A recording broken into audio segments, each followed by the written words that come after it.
Det her er Jens. Jens han er 15 år gammel, og han bor i en toværelseslejlighed med sin far, sin mor og sin søster. Begge hans forældre er arbejdsløse. Det her er Sigurd. Sigurd han er 15 år gammel, og han bor i et villahus med sine 2 forældre. Hans far er direktør, og hans mor er advokat. Jenses forældre er arbejdsløse, hvilket vil sige, at de er hjemme hele tiden. Derfor har de meget indsigt i hans liv, og de støtter ham i alt, hvad han gør og vil. De har forventninger til ham, og de gør alt, hvad de kan, for han ikke ender som dem. Sigurds forældre er til gengæld aldrig hjemme, da de arbejder rigtig meget.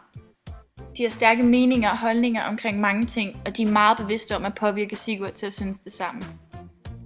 De har klare forventninger om, at Sigurd skal gå i sin fars fodspor.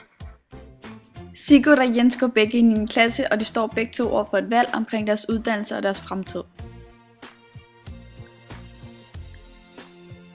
De har selv gjort sig nogle tanker, men de tænker meget over, hvad deres forældre vil synes.